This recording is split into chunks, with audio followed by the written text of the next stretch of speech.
because the image we had there before said newly renamed. Oops, I'm going to stop the recording. We're glad you're here. Okay, I just started the recording and it is 9:02, so let's get started. Hi, everybody. My name is Catherine Pagano, and I'm a higher education instructional consultant here at CTE. And I'm going to let David introduce himself. I'm David McNay. I'm one of the grad fellows here at CTE. Yeah, we're here today to talk about active learning, and I am going to share my screen with you. Here we go. Can everybody see that? Yay, 2 thumbs up from Pam. Yes. Super stoked to be here and really excited to get you all involved in some of these active learning strategies. So here is our agenda for the day. I know it's really simple, which is great. We like to keep it that way. The majority of our presentation today is going to be focusing on the very bottom of this list, which is actually going over, and we want to get you all involved in these strategies. We want to get your hands in there. We want to get you typing and writing and talking and annotating and experiencing these. And the main reason for that is to see if perhaps they're a good fit for your class or a class that you're going to teach, or maybe even a TA that you have or somebody you're mentoring. Maybe you could use some of these strategies. Anyways, at the top of the list, we're going to start with a really short warm-up just to see what you're already doing to get your students engaged.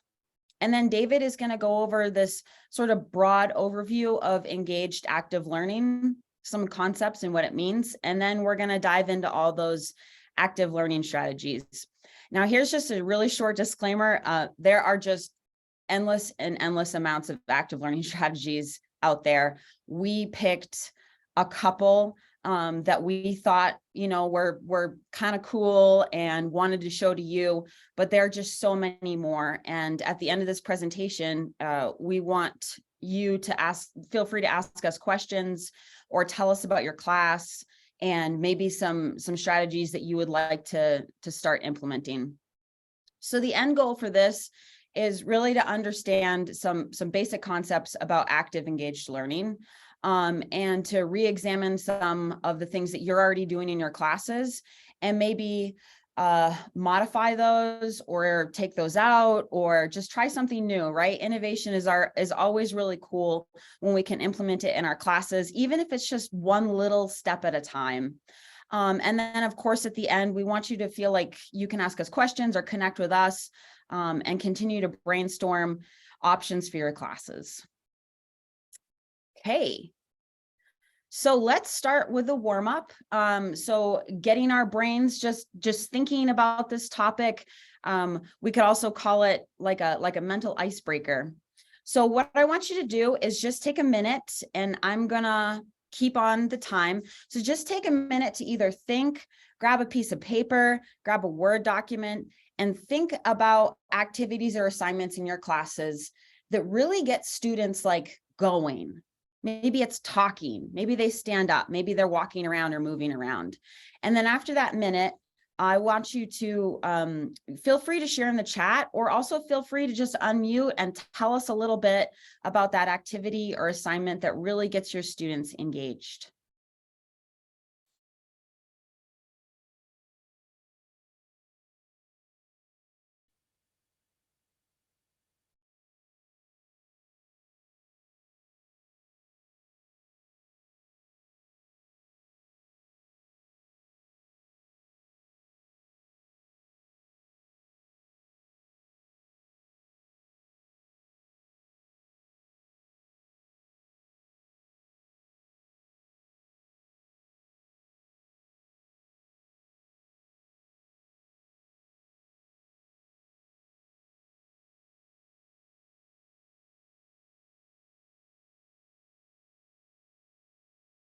I'm going to give you about 20 more seconds.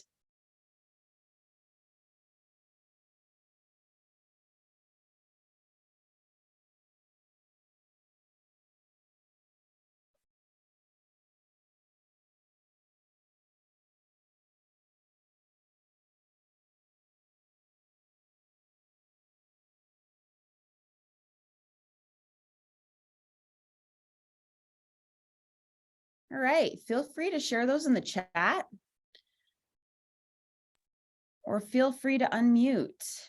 We would love to hear what you're already doing.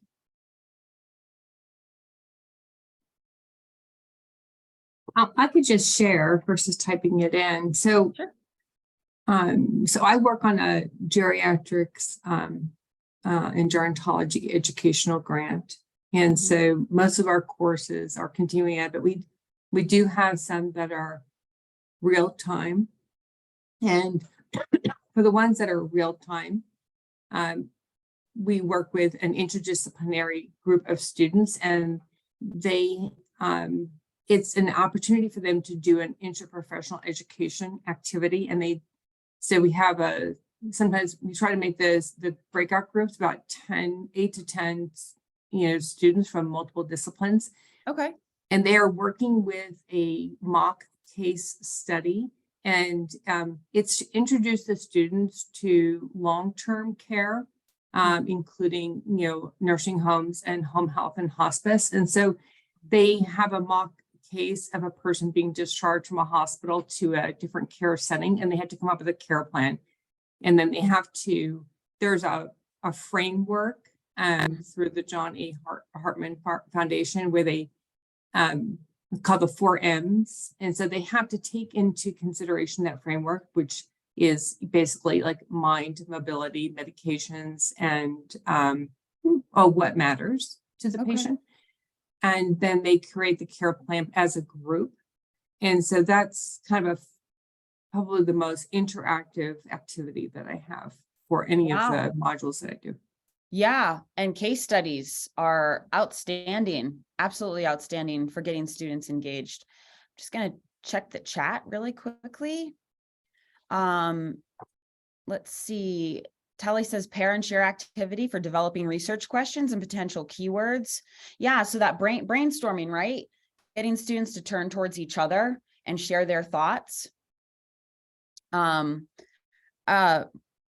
I love this. Imagine that you were adopted away at birth, raised by different parents, grew up with different siblings, had different friends, went to different schools, and etc.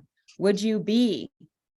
Wow, I love this. If I could just explain what this is just an example, but I give students kind of a provocative conceptual multiple choice question like this. And then there's 3 phases in terms of an active learning exercise. If you scroll down to the bottom of it, yeah, I have students answer it individually. And then I have them pair up with another student and compare their answers and try to see if they can agree on what the best answer is, or not. And then a third phase, we kind of open it up to a classroom discussion. Oh, I love this. Okay, so like a think, pair, share activity. Yeah. And this particular method is something I think called peer instruction in the literature, but yeah, so something like this. This is great. I absolutely love this. And I love asking this too, because we all get to grab from your ideas, case studies, think, pair, share, brainstorming, right? You're already all doing so much. Thank you so much for sharing. Okay, I'm going to hand it over to David.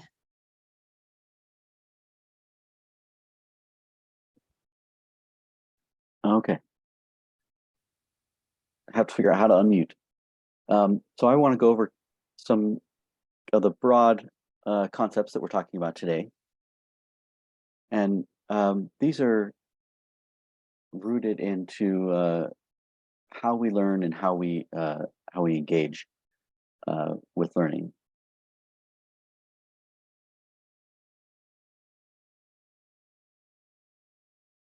Kat, do you want me to share my screen? Yes, I'll let you share. That makes it easier. Okay.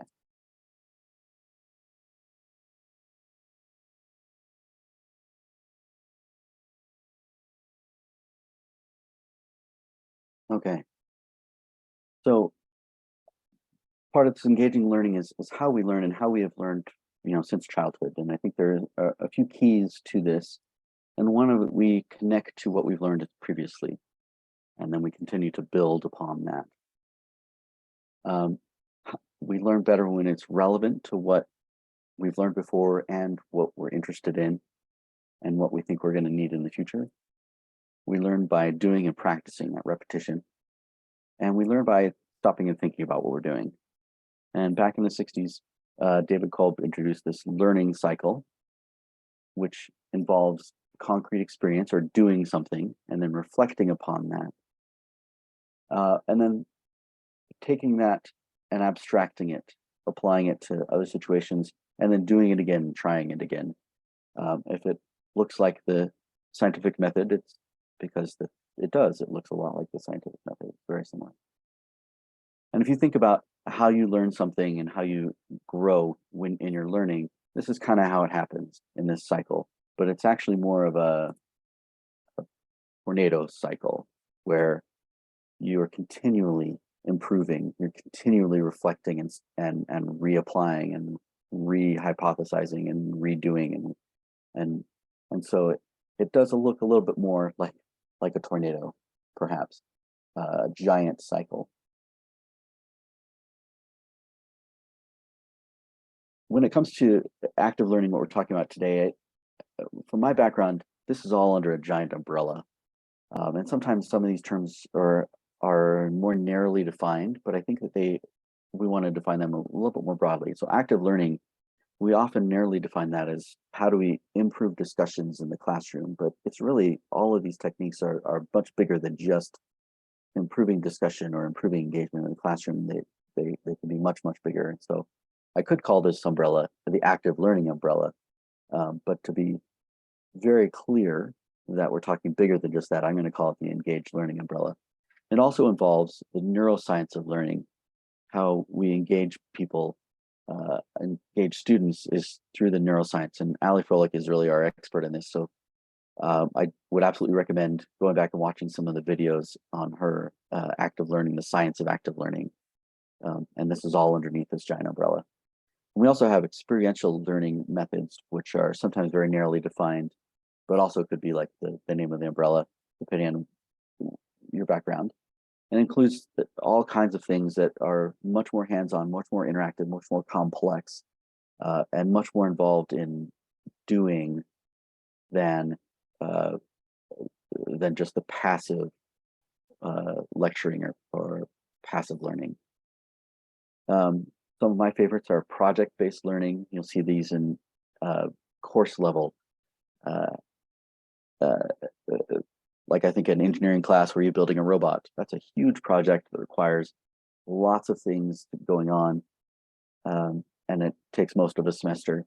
Or portfolios is another good example for a lot of different majors, different portfolios that take not just one semester, but multiple semesters. They're building on each other.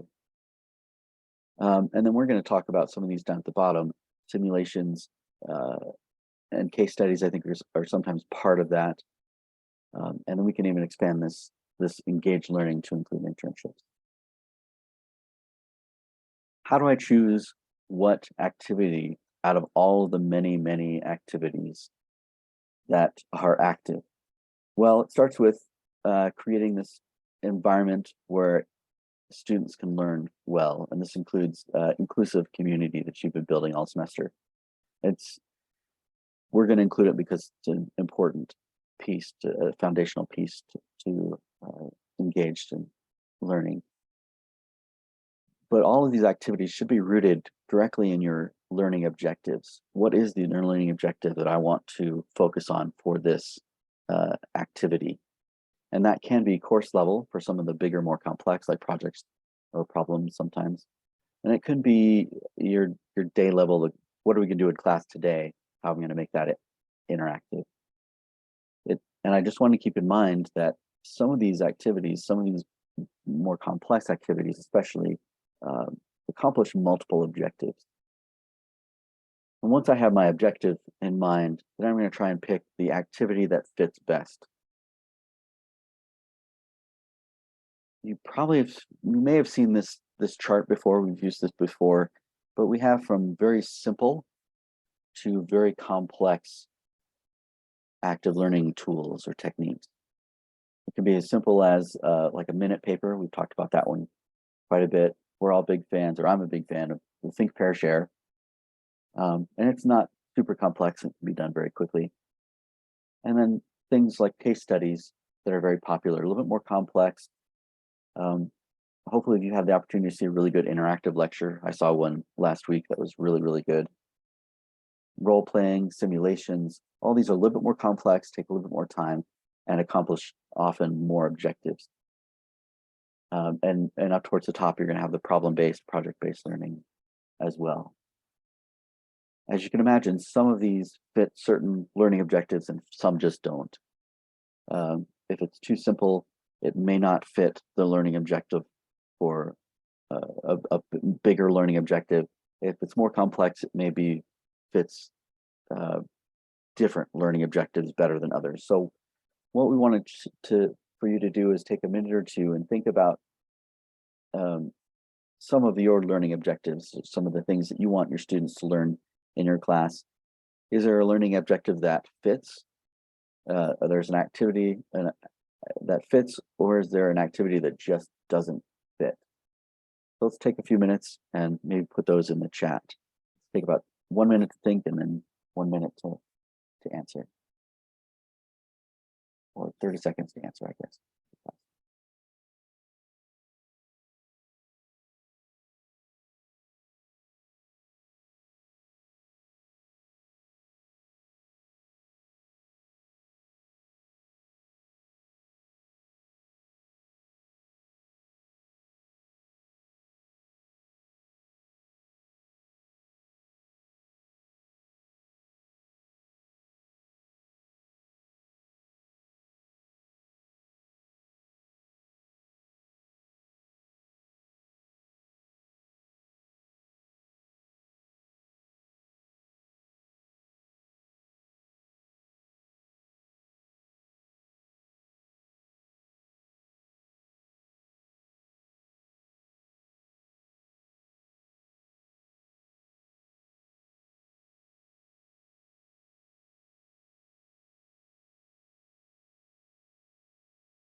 If you have a good example, go ahead and put it in the chat. Or you can unmute yourself and let us know.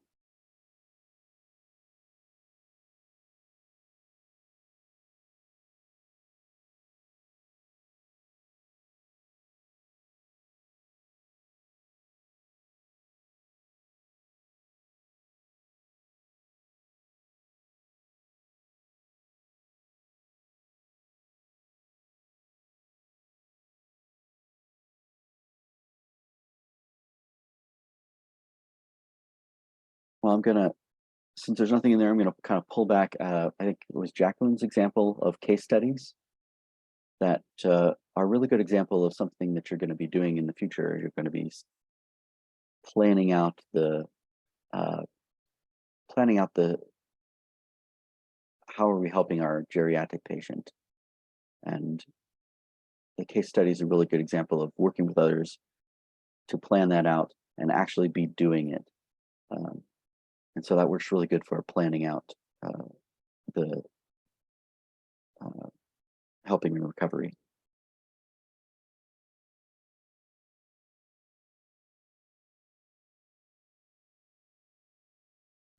And we have one here in the chat from Julia. Interactive lectures with embedded quizzes. That's really good for asynchronous courses for sure. And as much experiential learning in jigsaws.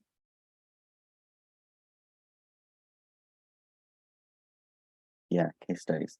I think those are really good.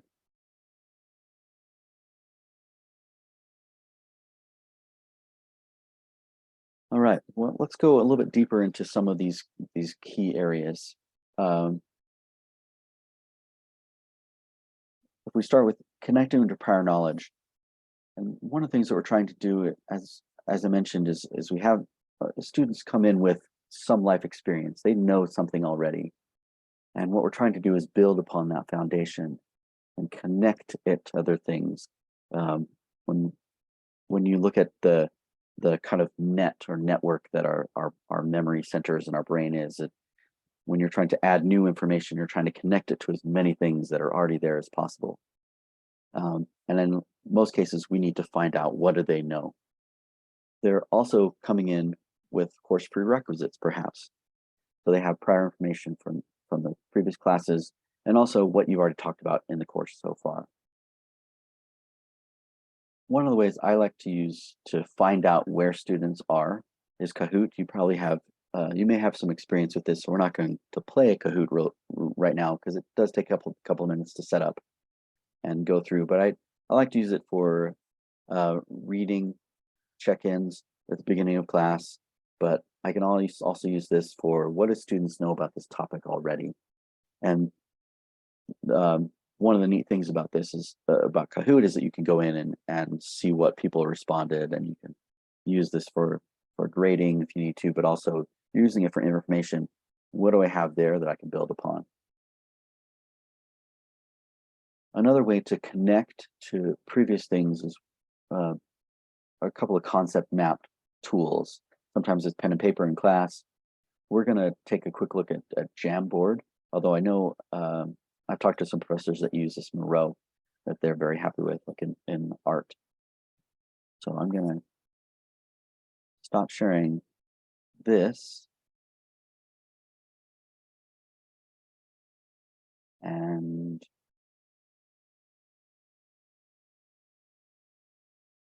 start to share my Jamboard. So I'm going to put this link in the chat. So if everyone will jump into that. So this is a very quick and easy Jamboard that Kat set up. And as you can read in the orange, the directions are to take all of these learning activities in the center in yellow and move them to whether they're simple, complex, or somewhere in the middle. And this is something that if everyone that's in there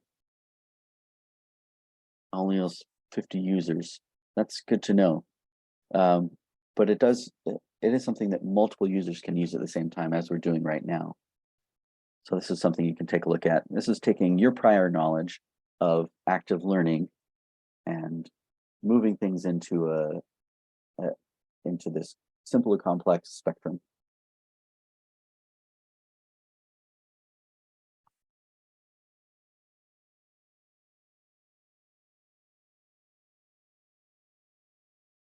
And this can be done with smaller groups and a little bit larger groups, I guess up to 50. As you can see, this is a Google product. So it looks like we've got most of those moved into kind of a spectrum. And then we could reflect on this and talk about what, look at each one of them, see if everyone agrees, see if we want to get more complex in our discussion or reflection about these things. The other thing we can do is flip to the next frame. So when we talk about concept mapping, this is another group activity where they can take the central concept and draw the concepts that go around it. So kind of the mind map. And this could be another group activity where they're building this map, where they're connecting their prior information. And then you could throw in the new information and see how it connects very easily. So this is an option for finding out what that prior knowledge is.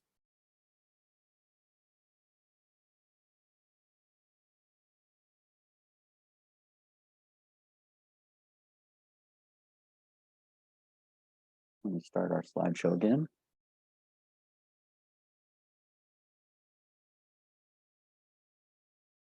Any comments, questions, concerns at this point?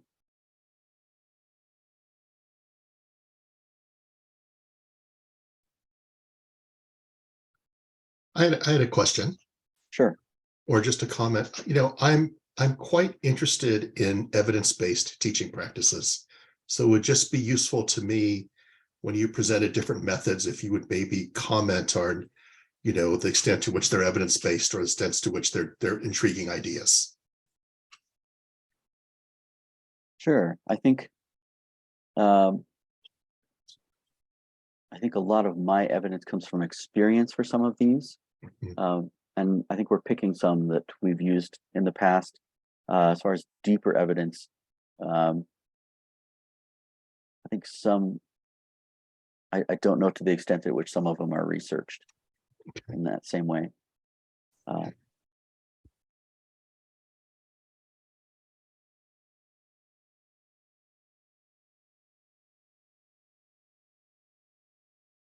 We go on to our next key, and these keys are have been talked about since the 60s, since it's articulated. So there has been a lot of research on kind of the keys to learning, but as you can probably guess, that there's still space to learn more about those things and to be more specific.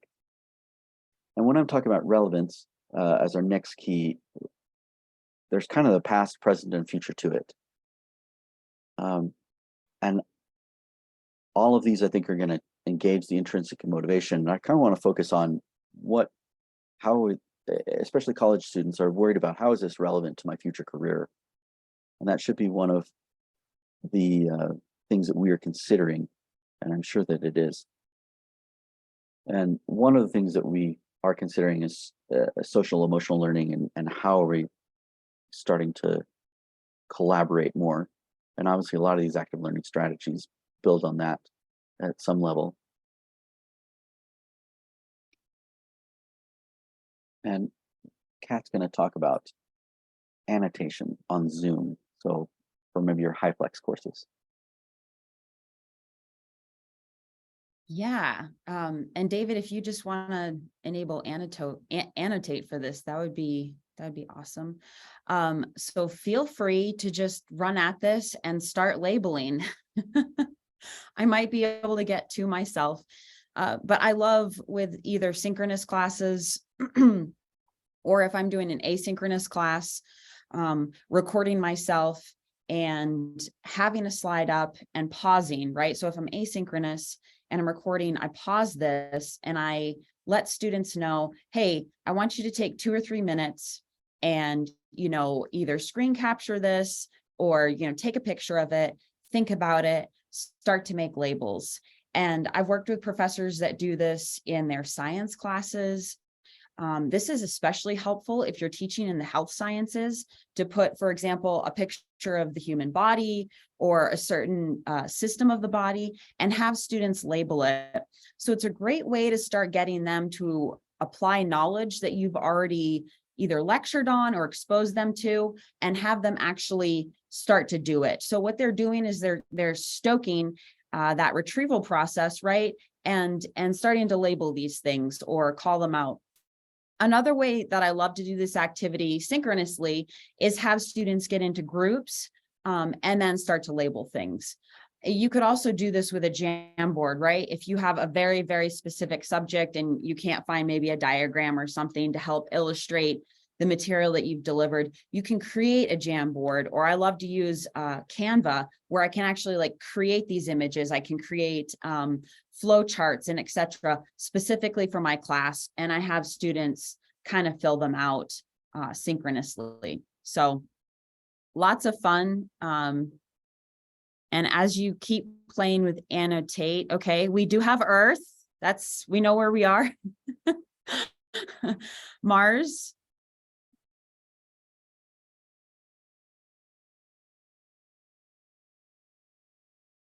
Are you all able to annotate? Oh, you're not able to annotate. Oh, here we go. Sure. Here we go. I think I just enabled it. Okay. So you can see, can everybody see at the top that big sort of bar? Okay, it looks like Pam's on there. And you can do text, you can draw, you can stamp. Okay, we've got some drawing on there. Sometimes it's hard to get right in the box there.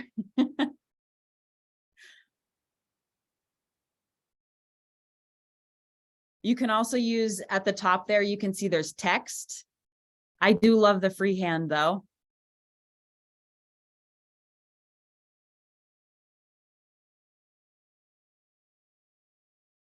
Okay, what about Pluto? I love the checking of, yes, this is Earth or Mars or Saturn. Okay, Pluto, excellent.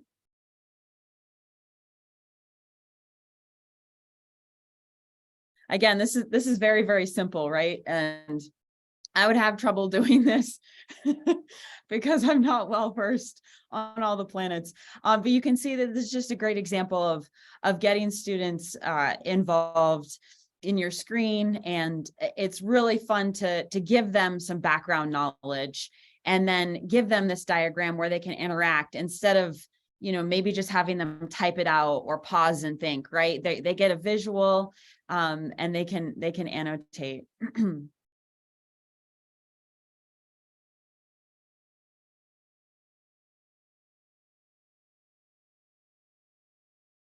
Okay, thank you for all the input.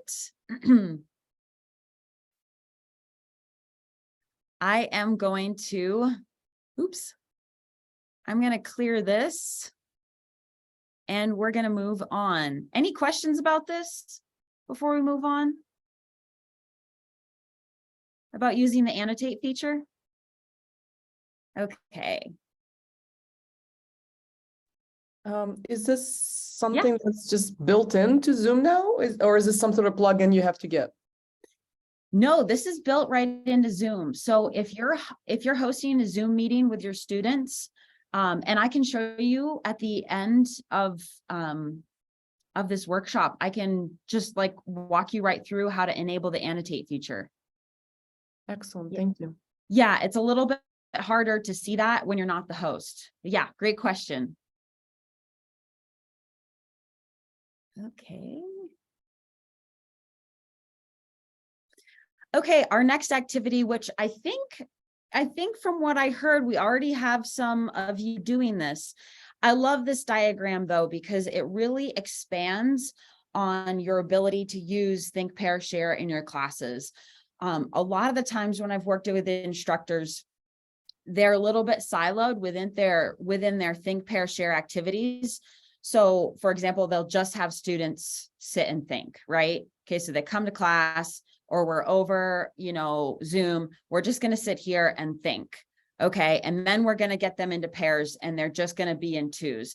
But again, there's many ways to think about this, right? So have them write it or have them do a doodle, right? Or have them, if they have maybe a journal for the class, try that. I like to, sometimes if I have a class that's small enough, I've had a little stack of whiteboards and I like to hand out whiteboards to everybody so they can just start doing that. And then when they get into their pairs, they exchange their little whiteboards, right? And then they start just drawing on that. Again, there's more you can do with this though. Maybe have them come to a consensus, have them agree or disagree, have them come up with one point on their own thinking, and then have them argue those points in pairs. So again, there's a lot of ways to do this. Another question that I've gotten from a lot of faculty, teaching faculty is, well, I feel like I don't have time to do all this. This is like 3 steps and they can take a lot of time. Well, you don't have to do all of them. Sometimes you can just do think, right? Sometimes you can just do pair. It's a little bit harder though to get the whole class together to share when they haven't had time on their own to work together and maybe brainstorm some of the ideas that you presented, or if you flipped your classroom, some of the things that they've already learned. So it's really good to get either a think and pair or just a think, or maybe a pair and share. And as we go to the next slide, we are gonna give this a shot.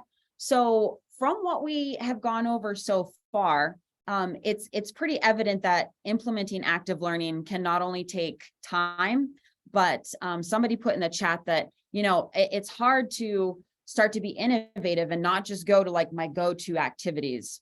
So with that, let's just take about 30 seconds to think about some of these challenges. So some of the challenges that maybe you've already faced or you foresee facing when implementing these activities.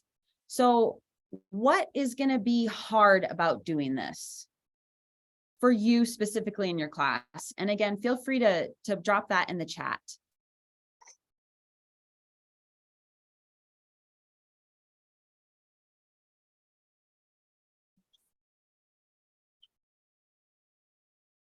Bruce, can you talk more about share?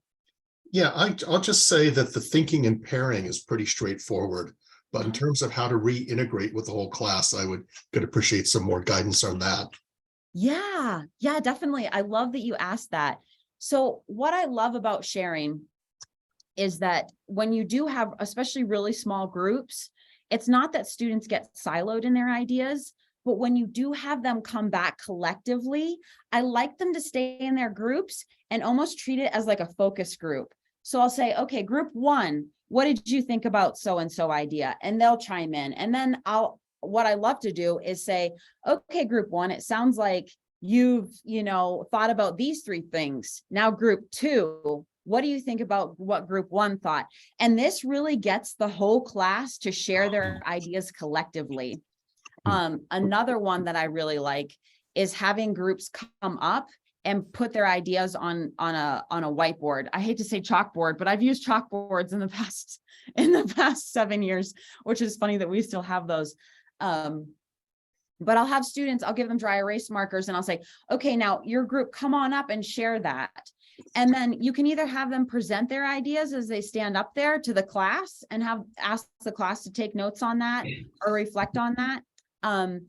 Or I like to have students come up and share that. And then when they've all shared their ideas on the whiteboard, I like to go through their ideas and say, okay, like, tell me more about this. Or like, group three, what did you think about group two's ideas? Did you come up with something? So you see how I'm actively getting everybody engaged with the ideas. Now, here's a disclaimer with that. It can be a little bit harder to do this in classes that are like over 50. I have done it with a class of 50 before. But depending on the size of your room and the amount of whiteboard space you have or space that you have for students to move around in, it can be a little more difficult. And I think that's why larger classes, a lot of instructors like to just do think and share. Does that help, Bruce? Yes. I like the kind of calling our one group and then asking another group to respond to them, to which they, agree or disagree. I mean, I like trying to get the groups to talk to each other. That sounds like it would be a useful method. Yeah, asking questions and then allowing your students giving them time, of course, right, to think about that, which I think a lot of the time we don't wait long enough. Yeah. When we say, okay, group two, you said this, now group three, what do you think about that? Yeah. And giving that silence. Although when they are in groups, it's a lot easier for them because they're in those groups, they tend to feel a little bit more confident and they've already brainstormed some of those ideas together rather than, for example, just saying, Bob, like, what did you think about, you know what I mean? Like just calling them out individually. Right. Yeah. Anything else on some challenges you see with implementing? And check our chat really quickly. Arwen, just starting. Yeah, with some of the new techniques without already having the confidence. Right, that's a great point, right? Like, how is this going to work? How is it going to go over? And that's a great time to make these activities short and low stakes, because it helps give you a little more confidence in how your students are going to respond. Like, okay, it didn't go over that well, but we only spent 2 minutes on it, right? And then also ask your students to reflect. Like, hey, how did that go? Make them part of the process of their own learning and these learning strategies. Yeah, I love asking students for feedback. Tally, I do a lot of invited guest lectures for part of the class period, so I'm super short on time. Oh yeah. A lot of students will meet one-on-one with me afterwards. Yeah, so with guest lecturing, it is a little more challenging. But with the diagram that David showed at the beginning, if you can stay towards the bottom of that, right? Like stop, reflect, muddiest point activity. We'll go over that in a second. That's a great one for doing something really quick. Let me see. Marina, did you have a question? Go ahead. I have a comment. I teach a largish undergrad course, and for most students, this is the first time they see anything other than a lecture. Oh. And depending on the semester, I face more or less of student resistance because they're, why are we talking all of a sudden? Why are we, why are you asking us? This is your job to tell us exactly how this is. And because this is a computer science class, it's also like, oh, now we're all of a sudden thinking about like these implications, these ethical issues. Oh my goodness, right? There's all of that. So I have to work really hard. Well, to get them to talk, even in, they talk to each other in groups, but then the share part like often falls flat. Even as groups, they don't want to report back. They kind of feel like timid, but also I have to convince them that this is relevant to what they're learning. Like this is actually, because a lot of times the discussion happens on the less technical part and more like implications part, right? Because that's the more relevant piece there. And I have to convince them that that's actually important to being a future computer scientist, right? And that's a whole can of worms. Yeah. I love that you asked this. I absolutely love it. Because I've asked my professors the same thing way back when I was a student. Why don't you just tell me? Just tell me what I need to know, right? Why are you making me get up? Which is a funny question, right? Why are you making me do something? So I've had other faculty ask this before, and it makes sense. It makes sense. And there are a lot of reasons, I think, why you might need to stay on that lower end of these active learning strategies, right? And do them very simply, especially if you have cohorts of students that aren't used to getting up and moving around and talking to each other. Now, a great way to do this, though, is at the beginning of the semester, not the middle of the semester, but the beginning of the semester, letting them know your expectations for them interacting and why it's important. Now, I can't speak to your field in particular, but I would assume that in your field, there are reasons why it is important for students to engage in this content and make that applicable to their life, make it applicable to their career, right? As far as your career aspirations go, when you go beyond this class and you go into your internship, it is crucial that you know how to have a conversation with somebody. It's crucial that you know how to explain these things and do these. Is that starting to, this is a conversation we have to have with our students. We can't just implement these activities and not let them know why they're not informative or important to them as they move beyond our class. Did that help? Okay, great. Can I add something to that? Yes. I think that's a real issue, and students are expecting to hear a lecture. And the way that I decided to deal with that was by doing a flipped classroom. Yeah. Where we get the full lecture online where they can listen to it on their own time. And I just make clear that the purpose of the classroom meeting is for active learning. I love that. Yeah, making it very clear. And as David said before, when you have learning objectives for your class, that's great, right? Sometimes those are a little they're not always clear to students. So when you assign learning objectives to individual assignments, to individual activities that you do in class, the reason we're doing this is for you to blank, blank, blank. That helps solidify okay, I understand why we're doing this, and I understand why I need to apply the knowledge to this activity. So no, I think that's great. So letting them know beforehand, throwing them into this is not a good idea. So making sure they're clear on the directions. Thank you so much, everybody, for sharing. For time's sake, we have some more activities we want to show you. So we're going to move forward.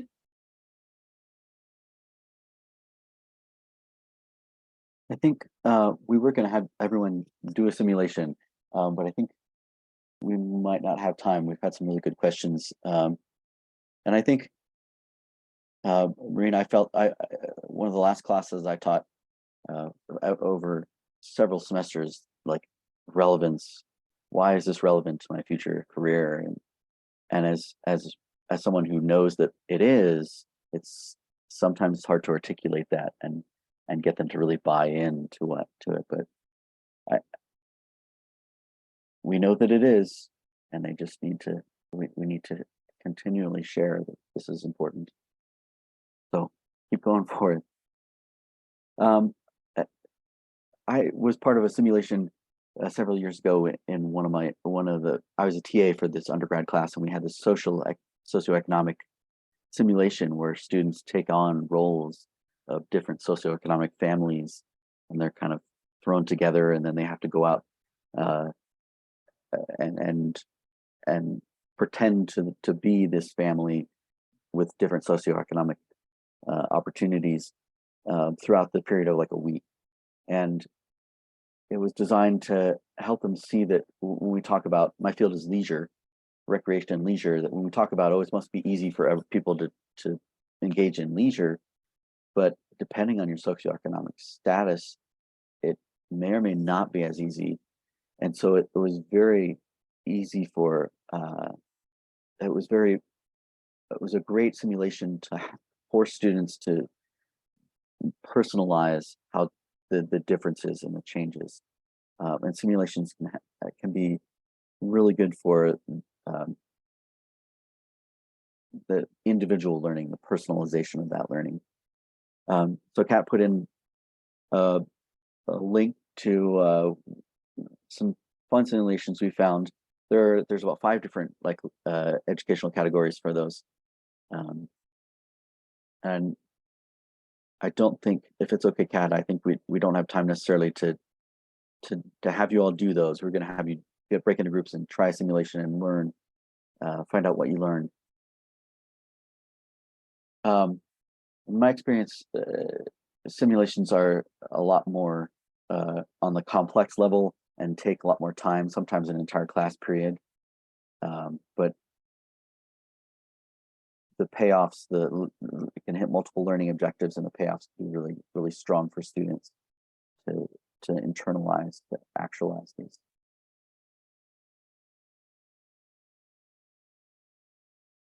And one of the keys, I think, so recently we were talking about how do people become wise, and someone said, oh, well, people just become wise as they get older. And I thought about that, and I'm like, that's not true. If that was true, then we'd have a lot more wise people and wise old people in the world, and we don't have as many wise people that just go through.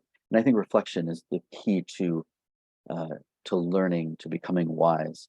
And I think we start to do that with our students at a very small scale, perhaps.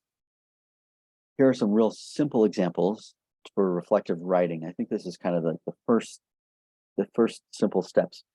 And it can be a 1-minute paper. We've talked about it quite a bit. Take a minute and reflect on, what are you getting out of this? What do you understand? What do you not understand? Which is like the muddiest point activity. What's something you don't really understand yet? Take a minute to reflect and pause and summarize and internalize what we've just been talking about. I'm also a huge fan of journaling for reflection, where I have students every week. What did you learn this week? Spend 100 words, 200 words. Give me a short description of what you learned this week and how it applies to you specifically. And I'll have them do that every single week of the semester. And I love it. I think it helps things stick a little bit better. Another way that you can do this is with memes. I haven't done this yet, but Kat has done this in some of her classes, and I think it's awesome. There's a couple of different websites that are really good. This image flip meme generator, it makes it really easy. It has all the background photos. They can add text, and then you have them share this either in a discussion board or in small groups, or if you're on a Zoom, they can upload them and put the links in. So there's a lot of different opportunities for students to use this for students to be more creative, to share their small reflections or big reflections. And one way I can foresee using this is when I have students doing semester-long projects or most of the semester-long projects, I want to know how things are going with their group work. In the past, I've had them send me a 1 to 7, how's your group doing? Or a 1 to 10, how's your group doing? But I can see using these memes, how's your group doing? Give me a meme about how your group is doing. And that tells me a lot about how that group is functioning. And this is one of those applicable to my future career, because a lot more careers are going to be group oriented. You're working in small groups to solve things. And so one of the things that as professors, we're tasked to help them learn how to do that. So this is a good way, I think, for me to see how are they doing on that. This is also like a giant rabbit hole. If you go into image flip and start creating memes, you'll be there forever. Highly entertaining. Yeah. And students love to do these things. Okay, this is for if you have a little bit more time in your classes. I've done debates in one class, and the buy-in from students was just so invigorating. So I did a debate a couple years ago in a death and dying class that I taught. And what I did was, during this time, the laws were different with the Death with Dignity Act. And but I split students into groups and had them create these arguments for and against it.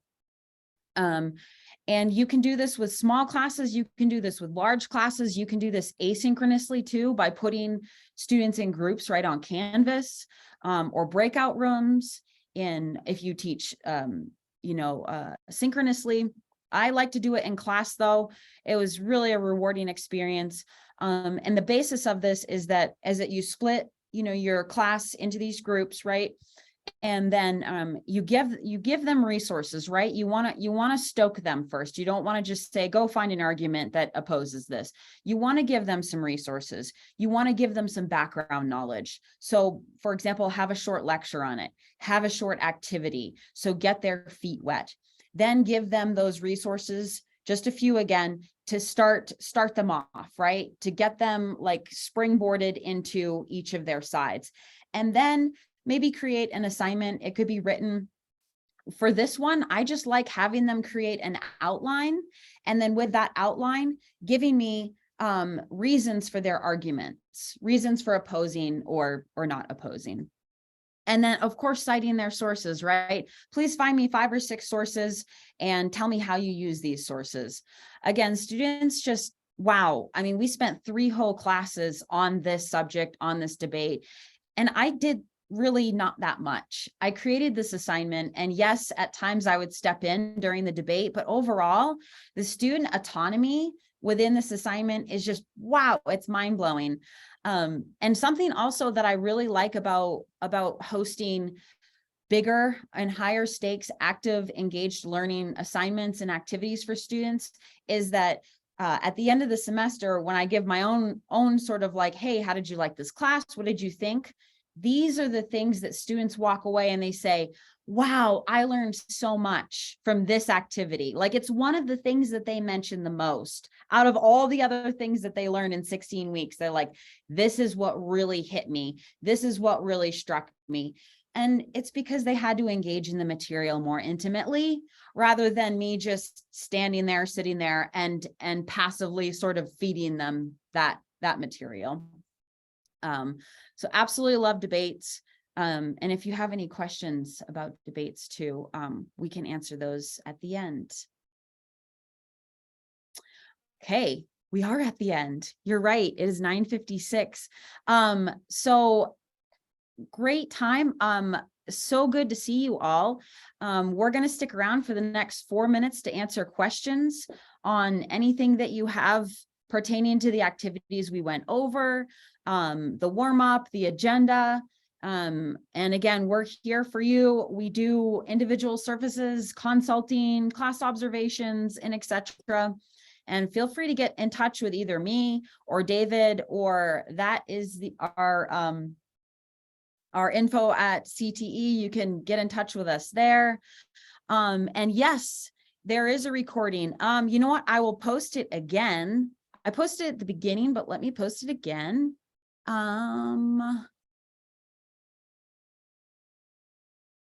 Here is, here's our website. And let me grab those recordings, recorded events.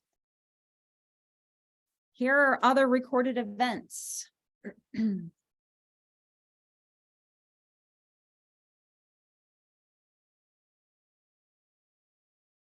Any questions? I feel like there might have been some questions at the beginning and I said I would get to them at the end, or I would answer them at the end, but I How do can't. you use annotation? Oh, how do I use annotation?